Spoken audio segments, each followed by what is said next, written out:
Boa tarde a todos. Eu quero, antes de tudo, agradecer as gentis palavras do desembargador André Fontes, que eu já conheço de inúmeros eventos onde discutimos regulação, concorrência, a relação entre agências reguladoras e a autoridade da concorrência, e agradecer também ao convite do professor Fábio Medina Osório. É uma alegria estar aqui discutindo um tema que é tão importante, um tema sempre interessante, que tem vivido uma evolução muito grande, e, ao mesmo tempo, estar aqui com amigos, como o professor Prado, com quem convivi durante 4 anos no CAD, em alguns julgamentos memoráveis, com o Alexandre, que sempre participa de debates muito importantes na matéria do direito administrativo sancionador, e, mais recentemente, o professor Marcos Paulo. O tema do professor Marcos Paulo é da maior relevância, eu acho, para a aplicação do direito sancionador em geral. Na verdade, nós vivemos no Brasil uma arrumação da casa em termos de conceitos dogmáticos do direito administrativo sancionador até hoje. Quando eu fiz faculdade, o direito administrativo na São Francisco, discutia-se, quando muito, infração disciplinar. O ilícito administrativo ainda se resumia à infração disciplinar. Mais tarde eu trabalhei com isso como advogado e, de fato, a dogmática, toda a doutrina que havia sobre o ilícito administrativo se resumia quase que exclusivamente à infração do servidor público no exercício do cargo. Até pouco mais de 10 anos, quando eu comecei a mais ativamente trabalhar com ilícitos administrativos no Conselho de Recursos do Sistema Financeiro Nacional, a doutrina, mais ainda no início dos anos 2000, 2001, se limitava quase que só a isso, até que nos deparamos com o livro do professor Fábio Medina Osório, Direito Administrativo Sancionador, acho que em 1999, que começou a fazer uma arrumação da casa.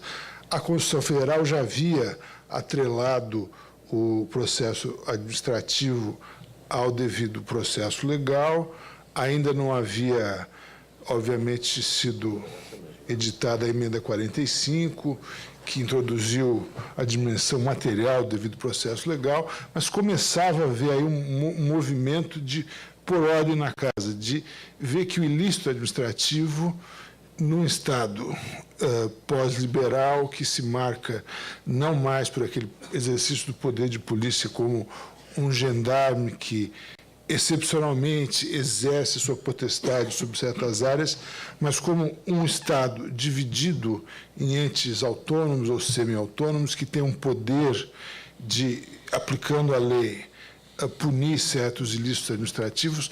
Que ilícito é isso? Qual a natureza desse ilícito? Como é que ele deve ser punido?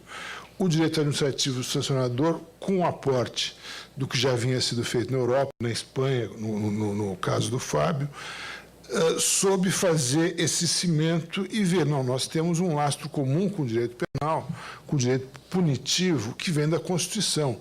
Alguns princípios e regras são partilhados e nós temos que trabalhar com isso, com o princípio da legalidade, com o princípio da tipicidade, com o princípio da não retroatividade, e isso é que vai alimentar, então, a atividade punitiva dos órgãos administrativos em se tratando de ilícito administrativo.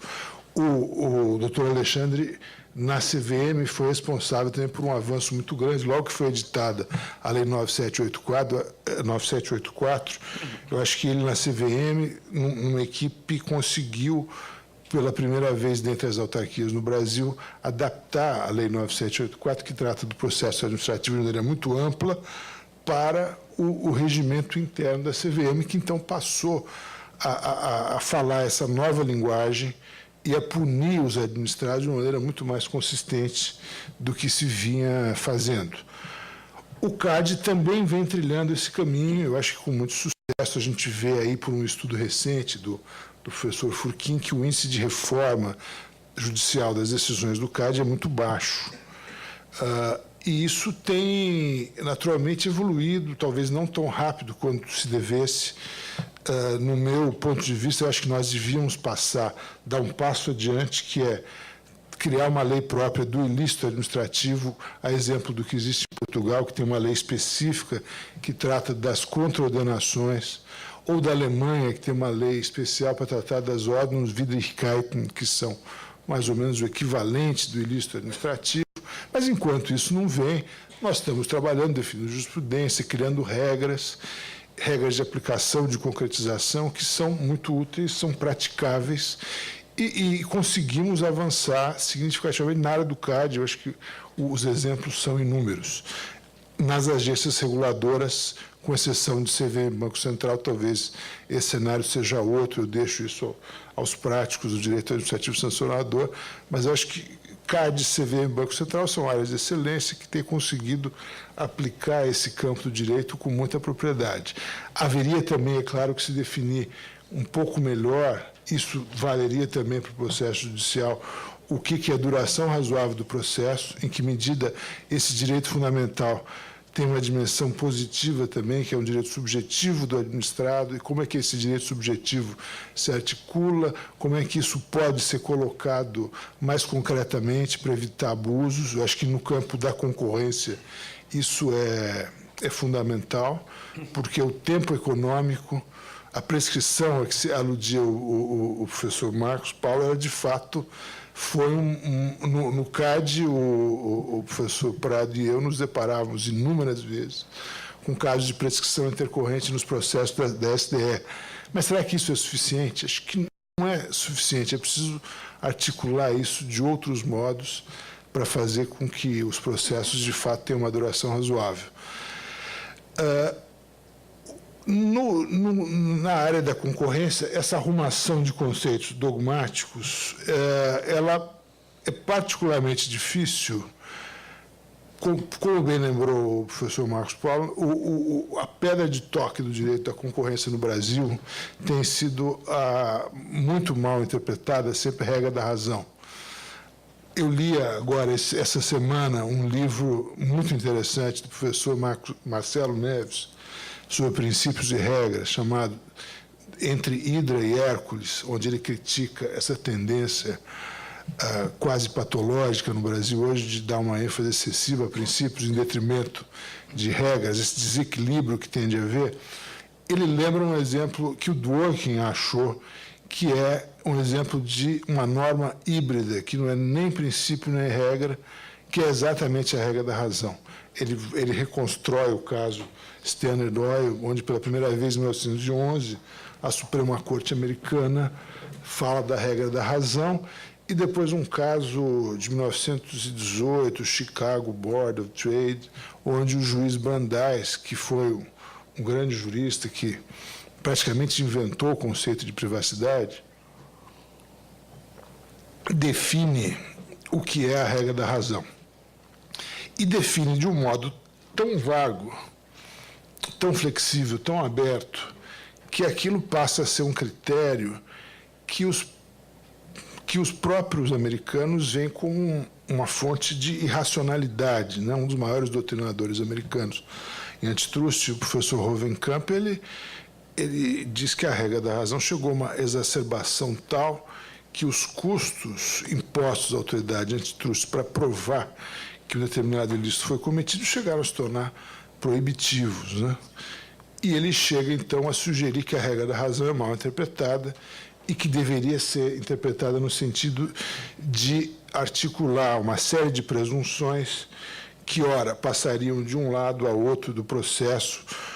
Numa passagem que eu não entendo bem, eu não entendo se ele quer dizer que o ônus da prova deveria ser dinamicamente distribuído entre as partes, o que me parece complicado no Brasil. Acho que na nossa discussão, no processo de natureza punitiva, não há que falar em teoria da distribuição dinâmica do ônus da prova. O ônus da prova é do acusador, é da autoridade administrativa, ela tem que se desincumbir de provar o ilícito. É claro que no Brasil nós temos um problema pouco explorado e não resolvido, que é aquela cláusula que persiste na nova lei, e que me parece equivocada, que diz que o ilícito administrativo na área antitrust se materializa independentemente de culpa. O que quer dizer isso? Ninguém sabe. Uma decisão liminar do Supremo diz que, em princípio, essa cláusula não é inconstitucional, mas isso até hoje não foi julgado no mérito. Não se sabe como o Supremo decidirá isso. Isso, em princípio, parece contradizer um dos pilares do direito punitivo, que é o princípio da responsabilidade subjetiva, né? De qualquer modo, essa cláusula mantida como está, a meu ver, tem que ser interpretada no sentido de que a autoridade, claro, incumbe a ela provar a culpa, provar a responsabilidade do administrado, mas ela se desincumbe desse ônus provando autoria e materialidade. Caberá à parte fazer a contraprova das excludentes possíveis que possam ocorrer. E quanto à regra da razão propriamente, eu concordo inteiramente com o que acaba de ser dito pelo professor Marcos Paulo. Na verdade, há uma confusão conceitual muito grande que leva com que a regra da razão seja interpretada aqui no Brasil como um padrão de prova. E essa discussão eu tenho visto que tem tomado grande parte dos esforços de elaboração doutrinária na área antitrust, de tentar importar criticamente discussões americanas sobre padrão de prova, standard of proof. A tradução até a tradução é mal feita. Na verdade, no Brasil, ou no sistema continental europeu, que é o nosso, não há um padrão de prova, né? O princípio do livre convencimento motivado do juiz é que impera, né? Há padrões de decisão. Por exemplo, a questão do indúbio pro réu é um padrão de decisão, considerado todos os fatos, todos os elementos. Se houver dúvida, deve o réu ser absolvido. Mas isso não é um padrão de prova, é um padrão de decisão. Não há padrão de prova em relação, por exemplo, a um cartel ou um ilícito unilateral, antitrust. O que há é elementos diversos do tipo. Há ilícitos de mera conduta, há ilícitos de resultado.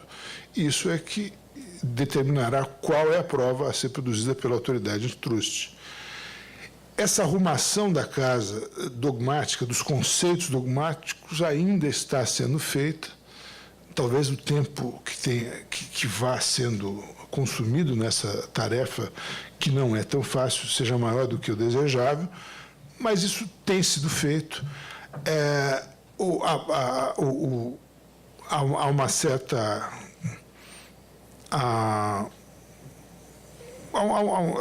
e tem sido feito com algum sucesso.